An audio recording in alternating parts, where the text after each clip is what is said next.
ತಮ್ಮೆಲ್ಲರಿಗೂ ಸ್ವಾಗತ. ನನ್ನ ಕಾಂಗ್ರೆಸ್ ಕಚೇರಿಯ ಈ ಪತ್ರಿಕಾ ಗೋಷ್ಠಿಯಲ್ಲಿ ಮುಖ್ಯವಾಗಿ ಶಿಕ್ಷಣ ಸಚಿವರಾಗಿರ್ತಕ್ಕಂಥ ಧರ್ಮೇಂದ್ರ ಪ್ರಧಾನ್ ಅವರು ರಾಜೀನಾಮೆ ಕೊಟ್ಟಿದ್ದಾರೆ. 4-5 ಪುಟಗಳ ಪತ್ರ ಬರೆದಿಲ್ಲ, ದೊಡ್ಡ 4-5 ಪುಟಗಳ ಪತ್ರ ಬರೆದು ಅವರ ಮಹಾನ್ ಸಾಧನೆ ಅಂತೇಳಿ ಹೇಳ್ಕೊಳ್ಳಕ್ಕೆ ಹೋಗಿ ನಗೆಪಾಟಿಗೆ ಈಡಾಗಿದ್ದಾರೆ. 1997ನೇ ಇಸ್ವಿಯಿಂದ 58ನೇ ಇಸ್ವಿವರೆಗೂ ಸುಮಾರು 9 ವರ್ಷಗಳ ಕಾಲ ಮೌಲಾನಾ ಅಬ್ದುಲ್ ಕಲಾಂ ಆಜಾದ್ ಅವರು ಶಿಕ್ಷಣ ಸಚಿವರಾಗಿದ್ದರು. ಅವರು ಶಿಕ್ಷಣ ಸಚಿವರಾಗಿದ್ದ ಸಂದರ್ಭದಲ್ಲಿ ರವೀಂದ್ರನಾಥ್ ಠಾಗೂರ್ ಅವರ ಶಾಂತಿನಿಕೇತನ ಏನಿತ್ತು ಅದನ್ನು ವಿಶ್ವ ದರ್ಜೆಗೆ ಕೊಂಡೊಯ್ದಿದ್ದರು.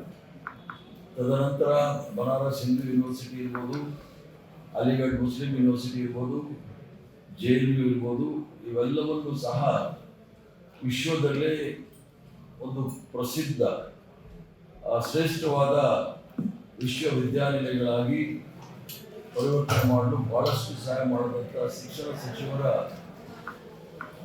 ಒಂದು ಸಾಲುಗಳನ್ನು ನೋಡಿದಾಗ ಈ ರಾಷ್ಟ್ರದ ದುರಂತ ಧರ್ಮೇಂದ್ರ ಪ್ರಧಾನ್ ಅಂತ ಹೇಳ್ತಕ್ಕಂಥವ್ರು ಸಹ ಶಿಕ್ಷಣ ಸಚಿವರು. ಸಾಕ್ಷರತೆ ಅಂತಕ್ಕಂಥದ್ದು 11% ಇದ್ದು ಇವತ್ತು 76% ಆಗಬೇಕಾದ್ರೆ ಪಂಡಿತ್ ಜವಾಹರ್ಲಾಲ್ ನೆಹರು ಅವರು ಹಾಕಿಕೊಟ್ಟಂಥ ಭದ್ರ ಬುನಾದಿ ಈ ರಾಷ್ಟ್ರದಲ್ಲಿ ಒಂದು ಶಿಕ್ಷಣ ಸಂಸ್ಥೆಯ ವ್ಯವಸ್ಥೆ ಸರಿದಾರಿಯಲ್ಲಿ ಬಂದಿತ್ತು. ಆ ವ್ಯವಸ್ಥೆಯನ್ನ ಅದರಲ್ಲೂ ಸಹ ಅದಕ್ಕೆ ವೈಜ್ಞಾನಿಕವಾದ ಒಂದು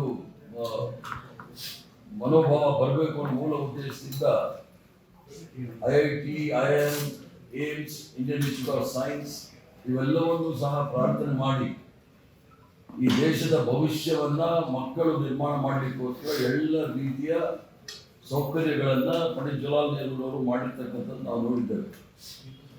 ತದನಂತರ ನೀವು ನೋಡಿದಾಗ ಶಿಕ್ಷಣ ಸಚಿವರು ಯಾವ್ಯಾವ ಶಿಕ್ಷಣ ಸಚಿವರು ಇದ್ರು ಅಂತ ನೋಡಿದಾಗ ನಾವೇ ಆಶ್ಚರ್ಯ ಬೀಳಬೇಕು. ಎಂಥ ಮಹಾನ್ ಮುತ್ಸದಿಗಳು, ಅಪಾರ ಜ್ಞಾನ ಇದ್ದಂಥ ಮೊದಲಿಂದನೂ ತಿಳ್ಕೊಂಡು ಬನ್ನಿ. VKR ರಾವ್ ಅಂತ ಹೇಳಿ ಕನ್ನಡ ರಾಜ್ಯದವರೇ ಇದ್ದರು. SR ಬೊಮ್ಮಾಯಿರವರು ಸಹ ಇದ್ದರು. ಅರ್ಜುನ್ ಸಿಂಗ್ ಅವರು 8 ವರ್ಷಗಳ ಕಾಲ ನಿರಂತರವಾಗಿ ಮಾನವ ಹ್ಯೂಮನ್ ರಿಸೋರ್ಸಸ್ ಡೆವಲಪ್ಮೆಂಟ್ನ ಖಾತೆಯ ಸಚಿವರಾಗಿದ್ದರು. ಅದರ ಜೊತೆಗೆ ಕೈಯೂರ್ ಸಾಹೇಬರು ಬಹಳಷ್ಟು ಜ್ಞಾನಿಗಳು, ಅಪಾರ ಜ್ಞಾನ ಇದ್ದವರು ಶಿಕ್ಷಣ ಸಚಿವರಾಗಿದ್ದರು. ಶಿಕ್ಷಣ ಕ್ಷೇತ್ರದಲ್ಲಿ ಯಾವತ್ತೂ ಸಹ ಈ ಒಂದು ಇಲಾಖೆ ಭ್ರಷ್ಟಾಚಾರದಲ್ಲಿ ಮುಳುಗಿರಲಿಲ್ಲ. ಭಾರತೀಯ ಜನತಾ ಪಾರ್ಟಿಯ ಅವ್ರನ್ನ ಅವಿದ್ಯಾವಂತಿ ಆಗಿರ್ತಕ್ಕಂಥ ಸ್ಮೃತಿ ಇರಾನಿ ಅವರು ಸಹ ಶಿಕ್ಷಣ ಸಚಿವರಾಗಿದ್ದಾಗಲೂ ಸಹ ಭ್ರಷ್ಟಾಚಾರದ ಲೇಪ ಅವ್ರಿಗೆ ಬಂದಿರಲಿಲ್ಲ. ಅಟಲ್ ಬಿಹಾರಿ ವಾಜಪೇಯಿ ಅವರು ಸಹ ಇದ್ರು, ನರಸಿಂಗ್ ರಾಯರ್ ಇದ್ರು. ಇವೆಲ್ಲರೂ ಸಹ ಶಿಕ್ಷಣಕ್ಕೆ ಹೆಚ್ಚಿನ ಒತ್ತನ್ನು ಕೊಟ್ಟು ಈಗಲೂ ಸಹ 1,39,299 ಕೋಟಿ ಬಜೆಟ್ ಇದೆ ಶಿಕ್ಷಣ ಕ್ಷೇತ್ರಕ್ಕೆ. ನರೇಂದ್ರ ಮೋದಿ ಅವರು ಬಂದ ತಕ್ಷಣ ಶಿಕ್ಷಣ ಕ್ಷೇತ್ರದ ಮಹಾ ಅಭಿವೃದ್ಧಿ ಮಾಡ್ತೀನಿ ಅಂತ ಹೇಳಿ ಏನು ರಾಜೀವ್ ಗಾಂಧಿ ಅವರು ಮಾನವ ಸಂಪನ್ಮೂಲ ಅಭಿವೃದ್ಧಿ ಇಲಾಖೆ ಅಂತ ಮಾಡಿದ್ರು, ಹ್ಯೂಮನ್ ಡೆವಲಪ್ಮೆಂಟ್ ಡಿಪಾರ್ಟ್ಮೆಂಟ್ ಅಂತ ಏನು ಮಾಡಿ HRD ಅಂತ ಮಾಡಿದ್ರು, ಹ್ಯೂಮನ್ ರಿಸೋರ್ಸಸ್ ಡೆವಲಪ್ಮೆಂಟ್ ಅಂತ ಹೇಳಿ ಅದನ್ನು ಪುನಃ ಶಿಕ್ಷಣ ಇಲಾಖೆ ಅಂತ ಮಾಡಿ ಅದು ಬಿಟ್ಟರೆ ಬೇರೆ ಏನೂ ಸಾಧನೆ ಇಲ್ಲ. ನಾಗ್ಪುರ್ ಯೂನಿವರ್ಸಿಟಿಯ ಪ್ರೊಫೆಸರ್ಗಳನ್ನ, ವಾಟ್ಸಪ್ ಯೂನಿವರ್ಸಿಟಿ ಪ್ರೊಫೆಸರ್ಗಳನ್ನ ನೇಮಕ ಮಾಡಿ ಸಂಪೂರ್ಣವಾಗಿ ಅದರ ಒಂದು ಖ್ಯಾತಿ ಏನಿತ್ತು ಸಂಪೂರ್ಣವಾಗಿ ಕುಸಿದು ಬಿದ್ದಿದೆ. ಅದರ ಸಾಮರ್ಥ್ಯ ಇರ್ಬೋದು, ಅದರ ಒಂದು ಶ್ರೇಷ್ಠತೆ ಎಲ್ಲವೂ ಸಹ ಕುಸಿದು ಬಿದ್ದಕ್ಕೆ ಕಾರಣ ನೇರವಾಗಿ ನರೇಂದ್ರ ಮೋದಿ ಅವರು ಮತ್ತು ಧರ್ಮೇಂದ್ರ ಪ್ರಧಾನ್ ಅವರು ಕಾರಣ ಅಂತ ಹೇಳಿ ಕಿಚ್ಚು ಬಿಡ್ತಾರೆ. ಇದು ರಾಜೀನಾಮೆ ಕೊಟ್ಟಿರ್ತಕ್ಕಂಥ ಬಹಳ ದೊಡ್ಡ ವಿಚಾರ ಅಲ್ಲ. ದೇಶದ ಲಕ್ಷಾಂತರ ಜನ ವಿದ್ಯಾರ್ಥಿಗಳು ಅಹೋರಾತ್ರಿ ಧರಣಿ, ರಸ್ತೆಗಿಳಿದು ಯಾರೂ ಸಹ ನಿರೀಕ್ಷೆ ಮಾಡದಿದ್ದಂತ ಹೋರಾಟ ಮಾಡಿ ಶಿಕ್ಷಣ ಕ್ಷೇತ್ರದಲ್ಲಿ ಆಗಿರ್ತಕ್ಕಂಥ ಭ್ರಷ್ಟಾಚಾರ, ಶಿಕ್ಷಣ ಕ್ಷೇತ್ರದಲ್ಲಿ ಆಗಿರ್ತಕ್ಕಂಥ ಅನ್ಯಾಯ, ಇದನ್ನ ಸರಿಪಡಿಸಲಿಕ್ಕೆ ಹೋರಾಟವನ್ನ ಕಡೆಯವರು ಮಾಡ್ತೀವಿ ಅಂತ ಹೇಳಿ ಒಂದು ಸರ್ಕಾರವನ್ನೇ ಬಗ್ಸಿರ್ತಕ್ಕಂಥ ಇತಿಹಾಸ ನೋಡಿದಾಗ ವಿದ್ಯಾರ್ಥಿಗಳ ಶಕ್ತಿ ಏನು ಅನ್ನೋದನ್ನ ಎಲ್ಲರೂ ಇಡೀ ಪ್ರಪಂಚಕ್ಕೆ ತೋರಿಸ್ಕೊಟ್ಟಿದ್ದಾರೆ ನಮ್ಮ ವಿದ್ಯಾರ್ಥಿಗಳು.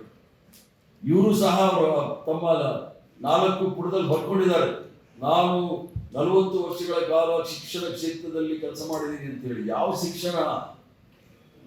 ನಾಗ್ಪುರ್ ಯೂನಿವರ್ಸಿಟಿನಲ್ಲಿ ಕೆಲಸ ಮಾಡಿದ್ದಾರೆ ವಿನಃ ನೈಜವಾದ ಶಿಕ್ಷಣ ಕ್ಷೇತ್ರದಲ್ಲಿ ಕೆಲಸ ಮಾಡಿದ್ರೆ ABVP ಬರ್ತಾ ಇರಲಿಲ್ಲ. ಇಲ್ಲಿ ವಿದ್ಯಾರ್ಥಿ ನಾಯಕರಾಗಿ ಅಂತ ಹೇಳ್ಕೊಂಡಿರ್ತಕ್ಕಂಥವ್ರು, ವಿದ್ಯಾರ್ಥಿಗಳ ಕಷ್ಟ ನಷ್ಟಗಳು ಗೊತ್ತಿಲ್ಲದೆ ಇರ್ತಕ್ಕಂಥವ್ರು ಅಂದಾಗ ಹಾಸ್ಯಾಸ್ಪದ ಆಗುತ್ತೆ. ಅಂದ್ರೆ ಇವ್ರು ಯಾವುದೋ ಒಂದು ಸಂಘ ಸಂಸ್ಥೆಗಳಲ್ಲಿ ತರಬೇತಿ ಮಾಡಿ ಸಂಪೂರ್ಣ ವ್ಯವಸ್ಥೆಯನ್ನ ಬುಡಮೇಲು ಮಾಡಲಿಕ್ಕೆ ಬಂದಿರತಕ್ಕಂಥದ್ದು ಪ್ರಸಂಗ ಅನ್ನೋದು ನಮ್ಗೆ ಅನ್ಸುತ್ತೆ. ಅದ್ರ ಜೊತೆಗೆ ಪ್ರತಿಯೊಬ್ಬರು ಸಹ ಈ ದೇಶದ ಪ್ರಜ್ಞಾವಂತ ನಾಗರಿಕರು, ಅದರಲ್ಲೂ ಸಹ ನಮ್ಮೆಲ್ಲರ ಅಚ್ಚುಮೆಚ್ಚಿನ ನಾಯಕರಾಗಿದ್ದಂಥ ರಾಹುಲ್ ಗಾಂಧಿ ಅವರು ಸಂಪೂರ್ಣವಾಗಿ ಹೋರಾಟ ಮಾಡಿ ಪ್ರಧಾನಮಂತ್ರಿಗಳ ಮನೆ ಮುಂದೆ ಹೋಗಿ ಹೋರಾಟ ಮಾಡಕ್ಕೆ ಹೋದಾಗಲೂ ಸಹ, ಯಾಕಂದ್ರೆ ಲೋಕಸಭೆಯಲ್ಲಿ ಮಾತಾಡಲಿಕ್ಕೆ ಅವಕಾಶ ಕೊಡಲಿಲ್ಲ. ಒಂದು ವಾರ 5 ದಿವಸಗಳ ಕಾಲ ಲೋಕಸಭೆ ಸ್ಥಗಿತ ಆಯಿತು. ಅಲ್ಲಿ ಚರ್ಚೆಗೆ ಅವಕಾಶ ಕೊಡದೇ ಇರೋದಕ್ಕೋಸ್ಕರ ಅವ್ರ ಮನೆ ಮುಂದೆ ಪ್ರತಿಭಟನೆ ಮಾಡುವಾಗ ಅವ್ರ ಮೇಲೆ ಲಾಠಿ ಚಾರ್ಜ್ ಮಾಡಿ ಅವ್ರನ್ನ ದಸ್ತಗಿರಿ ಮಾಡಿ ಇಡೀ ಪ್ರಜಾಪ್ರಭುತ್ವಕ್ಕೆ ಕಳಂಕ ತಕ್ಕಂತ ಕೆಲಸ ಭಾರತೀಯ ಜನತಾ ಪಾರ್ಟಿ ಮಾಡ್ತು. ಈ ಮಕ್ಕಳು ಮಾಡಿರ್ತಕ್ಕಂಥ ಹೋರಾಟಕ್ಕೆ ಜಯ ಆಗಿದೆ. ಈ ಒಂದು ಅನ್ಯಾಯದ ವಿರುದ್ಧ ಮಕ್ಕಳ ಹೋರಾಟಕ್ಕೆ ಜಯ ಆಗಿದೆ, ವಿದ್ಯಾರ್ಥಿಗಳ ಹೋರಾಟಕ್ಕೆ ಜಯ ಆಗಿದೆ. ಈ ದೇಶದ ಏನು ವಿದ್ಯಾರ್ಥಿಗಳ ಮೇಲೆ ಲಾಠಿ ಚಾರ್ಜ್ ಮಾಡಿದ್ರು, ಪೆಲೆಟ್ ಗನ್ನಿಂದ ಗಾಯಗೊಳಿಸಿದ್ರು, ಹೆಣ್ಮಕ್ಕಳ ಬಟ್ಟೆಯನ್ನು ಹರಿದಿದ್ರು, ಇದೆಲ್ಲ ವಿರುದ್ಧ ಆಕ್ರೋಶ ಭುಗಿಲ್ ಮುಟ್ಟಿತ್ತು. ಆದ್ರಿಂದ ವಿಧಿ ಇಲ್ಲದೆ ಧರ್ಮೇಂದ್ರ ಪ್ರಧಾನ್ ಅವರು ರಾಜೀನಾಮೆ ಕೊಡಬೇಕಾಯ್ತು.